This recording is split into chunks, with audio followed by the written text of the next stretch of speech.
பூபேஜான் sir, Vijay தான் பிரதமர் அப்படிங்கிற கருத்து எழுவதற்கு என்ன காரணம்? ஒரு வலுவான மக்கள் பலம் இருக்கிறதுனால இது சொல்லப்படுகிறதா, இல்ல அவங்களுடைய ஒரு ரசிகர் நிலையிலிருந்து விஜய் வரணுங்கிற ஒரு ஏக்கமா? அனைவருக்கும் வணக்கம். இப்போ ஜெகதீஸ்வரி என்கிற அமைச்சர் சொன்னக்கூடிய கருத்து, எங்களுடைய தலைவர் விஜய் கண்டிப்பாக பிரதமராக வருவார் அப்படின்னு சொல்லியிருக்காங்க. அது அவருடைய ஆசை, அவ்வளோதான். அது அவருடைய அதனுடைய வில்லிங்னஸ், அவ்வளோதான். அதுக்கு மேலே அதை நம்ம பெருசாக அதை விவாதிக்கிறது ஒன்றும் இல்லை. ஆனால் இதில் ஒரு சூழ்ச்சமும் இருக்குது, அதையும் பார்க்கணும். இதனுடைய விளைவுகள் என்ன மாதிரி மாறலாம் அப்படிங்கிறது இருக்குது. இப்போ எப்படின்னா, ஒவ்வொரு தொண்டர்கிட்டையும் கேளுங்க, ஒவ்வொரு கட்சியினுடைய தொண்டர்கிட்ட கேட்டால் கட்சியினுடைய தலைவர் தான் அடுத்த பிரதமர், வருங்கால முதலமைச்சர்னு சொல்லுவாங்க. அது சிறிய கட்சியாக இருந்தாலும் பெரிய கட்சியாக இருந்தாலும் கட்சியினுடைய தொண்டையினுடைய ஆசை அது ஒன்று.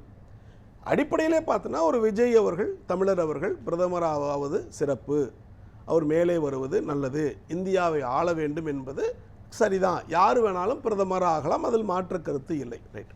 ஆனால் நான் என்ன நினைக்கிறேன் அப்படின்னா, ஜெகதீஸ்வரி அவர்களுடைய வார்த்தையிலிருந்து வரக்கூடிய வார்த்தை அது எந்த லெவலில் அனுபவம் உள்ள வார்த்தை அப்படிங்கிறது பார்க்கணும். இப்போ இதே வார்த்தை உச்சகட்ட பெரிய தலைவர்கள், ஈவன் விஜயனுடைய வார்த்தையிலிருந்து வரும்போது, வாயிலிருந்து வந்தாவே அது பெரிய இம்பேக்டாக இருக்கும், இந்த மாதிரியான வார்த்தைகள் வந்துச்சுன்னா. ஆனால் ஜெகதீஸ்வரி அவர்கள் இப்போ தான் வந்திருக்கிறாங்க, அமைச்சராக இருக்கிறாங்க, இளம் அமைச்சர். அவங்க அந்த வார்த்தையை சொல்லியிருக்கிறாங்கன்னா அவங்களுடைய ஆசையினுடைய வெளிப்பாடுனால சொல்லியிருக்கிறாங்க. இப்போ சட்டசபையிலே பாட்டு பாடுறாங்க, கொடுத்ததெல்லாம் கொடுத்தார், யாருக்காக கொடுத்தார், ஊருக்காகவே கொடுத்தார்லாம் பாட்டெல்லாம் எப்படி வந்துச்சு? அதெல்லாம் அவங்களுடைய உள்ளத்தில் இருக்கக்கூடிய ஆசை, அவ்வளவுதான். ஒரு தொண்டனுடைய ஆசை, அந்த கருத்தில் தான் நிற்கணும். இப்போ நான் என்ன நினைக்கிறேன்னா, இது போன்ற கருத்துக்களை சொல்லுவதன் மூலம் விஜய் பிரதமர் ஆகிறார் அப்படின்னா, பிரதமர் ஆகக்கூடிய இடத்துல யாரை கீழே தள்ளுறாங்க அப்படிங்கிறதும் ஒரு விவாதத்துக்கு வந்துருச்சு, பார்த்தீங்களா?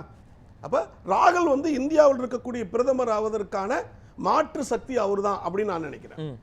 ஏன்னா பிஜேபி அதனுடைய குறிக்கோளை என்னன்னா, எக்காரணத்தை கொண்டும் காங்கிரஸ் ஒவ்வொரு மாநிலத்திலும் தலைமையாக வந்துவிடக்கூடாது, ஒரு பெரும்பான்மையாக வந்துவிடக்கூடாது. அதுதான் அங்கே இருக்கக்கூடிய அவங்களுடைய திட்டமே.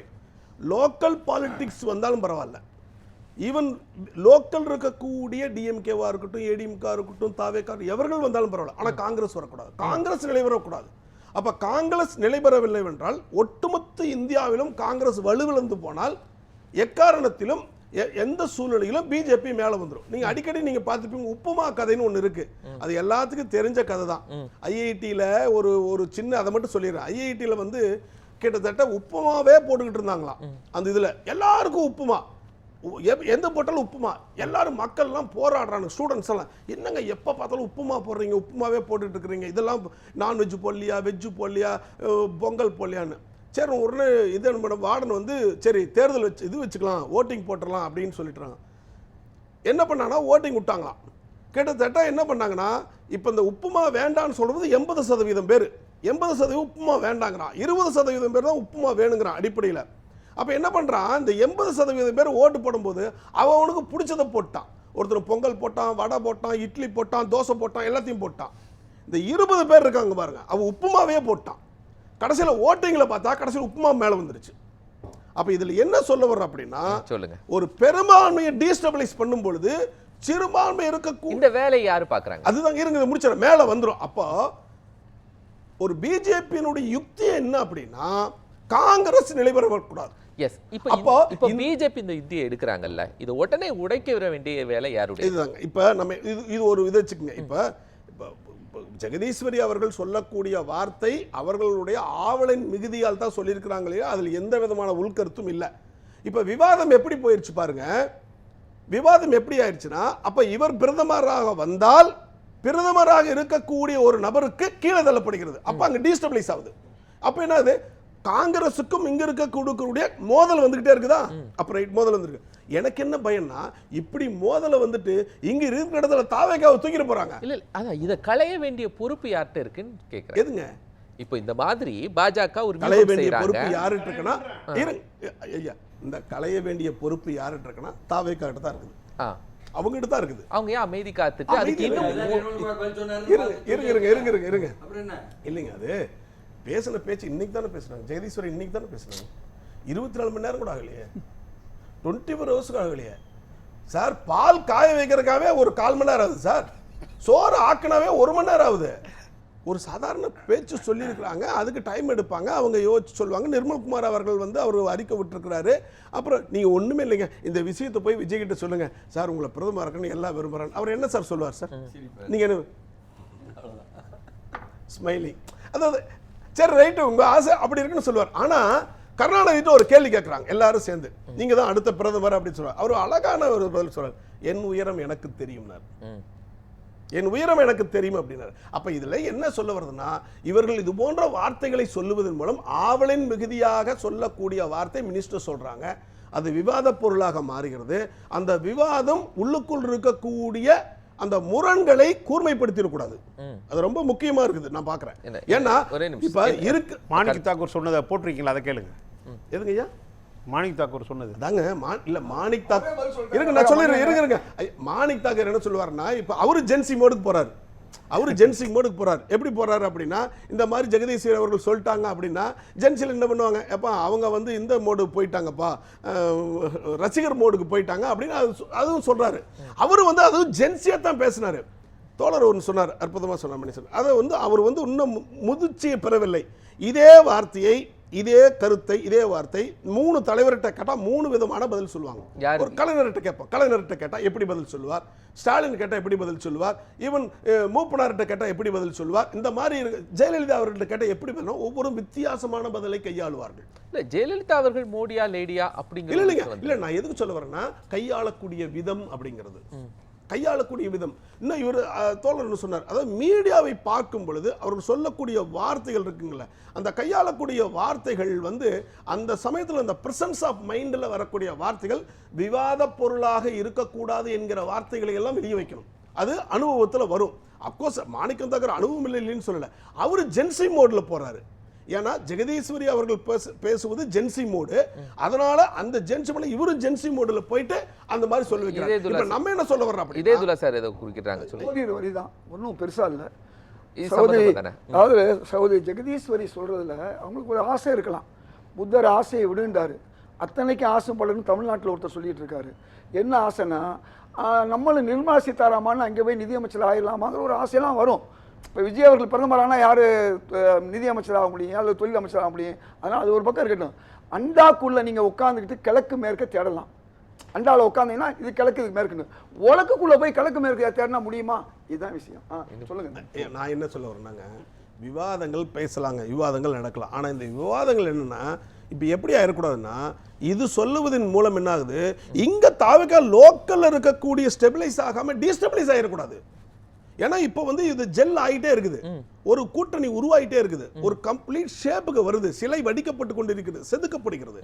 அப்போ காங்கிரஸ், இடதுசாரிகள், இந்த கட்சிகள் தாவேக்கால வந்து ஒரு ஃபோர்ஸ் வரும்போது தாவேக்காவுக்கும் இவர்களுக்கும் இருக்கக்கூடிய வார்த்தை விளையாட்டுகள் இல்லைங்க, அப்படி இப்படி இப்படின்னு சார் தாவேக்காக்கு காங்கிரஸுக்கு வார்த்தை விளையாட்டுகள் போய் இங்க டீஸ்டபிளைஸ் ஆயிடக்கூடாது. அதாவது திமுக காங்கிரஸ் இடையில கடைசி நேரத்தில் உருவாச்சுதோ அதே மாதிரியான இருக்கலாம் வார்த்தை தானுங்க. இப்பெல்லாம் வந்து இப்ப நான் ஒண்ணு சொல்றேன், தாவேக்காவில் இருக்கக்கூடிய அமைச்சர்களா இருக்கட்டும் இளைஞர்களா இருக்கிறதுனால அவங்க ஃபோர்ஸா பேசுறாங்க, சர்ற சர்ற சர்ற சர்ன்னு சொல்லி பேசுறாங்க.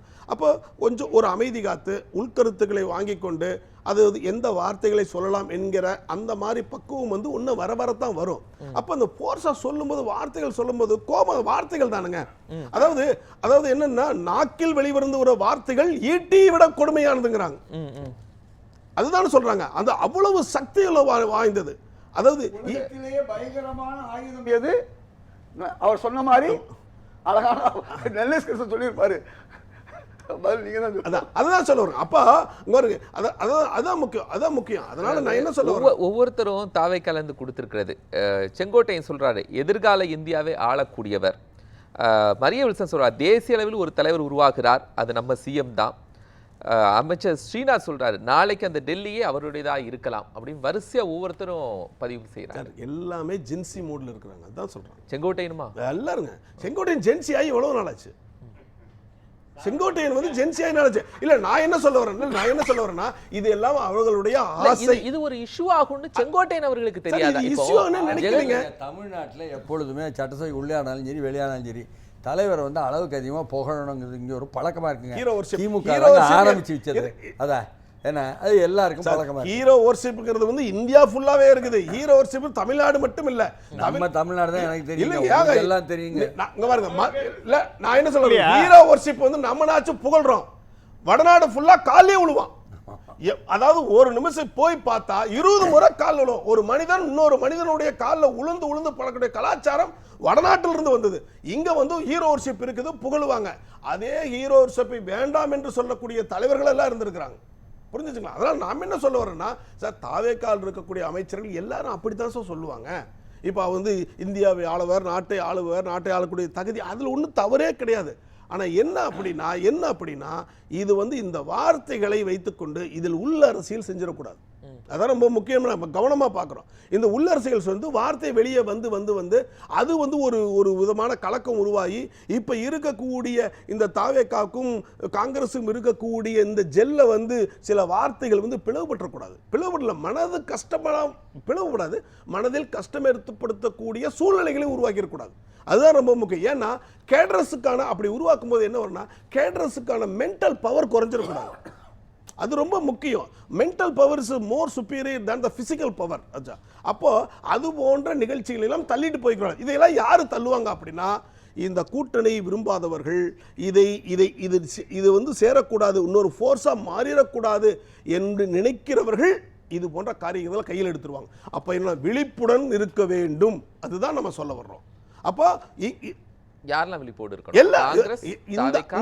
இந்த தாவேக்கா தான். இந்த ஆட்சி நல்லபடியாக போக வேண்டும். இந்த கூட்டணி 2029 அதற்கு வரக்கூடிய ஆட்சிகள் எல்லாம் ஒட்டுமொத்த காத்து செல்ல வேண்டும் என்பதை சொல்லக்கூடிய இந்த மினிஸ்டர் இவங்க பேசக்கூடிய வார்த்தைகள் எல்லாம் எப்படி பேசணும், எப்படி கையாளணும், எந்த மாதிரி வார்த்தைகள் சரியானது போடணும் அப்படிங்கிறதை அவர்கள் தான் விழிப்புடன் இருக்க வேண்டும். அது ரொம்ப முக்கியம். நன்றி சார். உலகத்திலேயே மூத்த மொழி தமிழ் மொழி. நாகரிகத்தில் மூத்த நாகரிகம் தமிழர்கள் கொண்ட நாகரிகம், இதில் மாற்று கருத்து இல்லை. அதே போல் தமிழன் இந்தியாவை ஆள வேண்டும் என்பது அனைவருடைய விருப்பம்தான், அதில் மாற்று கருத்து இல்லை. இதில் என்ன சிக்கல் என்றால், இதை வைத்துக்கொண்டு உப்புமா கதையை போல ஆகிவிடக் கூடாது. அதுதான் என்னுடைய இதன் நோக்கம்தான். என்ன அப்படி என்றால், இது போன்று சொல்லி இந்த ரியல் ஃபேக்டை அதை வந்து டீஸ்டபிளைஸ் பண்ணிடக்கூடாது. அவ்வளோதான். இருக்கிறத புட்டுட்டு பறக்கிறத பிடிச்சாண்டா, அரசரை நம்பி புருஷனை விட்டாண்டா அப்படிங்கிற கதைகள்லாம் நம்ம வாழ்க்கையெல்லாம் நம்ம பார்த்துருக்குறோம். அதே போல் இங்கே லோக்கலில் ஃபஸ்ட்டு ஸ்டெபிலைஸ் ஆகணும். ஸ்டெபிலைஸ் ஆகி நல்ல பேர் எடுக்கணும். நல்ல இதனுடைய திட்டங்கள் இந்தியா முழுவதும் போகணும். எப்படி மாற வேண்டும் என்றால், பிரதமரை நிர்வகிக்கக்கூடிய திறமையை உருவாக்கக்கூடிய முதலமைச்சர்கள் இங்கு வாழ்ந்தார்கள் என்று அவர்கள் சொல்ல வேண்டும் என்பதுதான் என்னுடைய ஆவல். நன்றி சார். ஒரே வரி மிஸ்டர் கோபால். அதாவது நம்முடைய முன்னாள் முதல்வர் ஜெயலலிதா அவர் சொல்லுவாங்க, மோடியா லேடியான்னு சொன்னாங்க. எதுக்குன்னா, தமிழ்நாட்டில் ஓட்ட வாங்கணும், நம்ம ஆளு பிரதமர் ஆகணும். ஆனால் எல்லாருக்கும் தமிழர்களுக்கு பிரதமர் ஆகுங்கிற ஒரு ஆசை இருக்கும். அதனால அதையெல்லாம் நம்ம வச்சுக்கிட்டு இந்த நிரந்தர முதல்வர், நிரந்தர பிரதமர் சொன்னா நீர் அந்தர முதல்வர் அர்த்தம். அதுக்கு மீனிங் அதுதான். சரி, நன்றி சார்.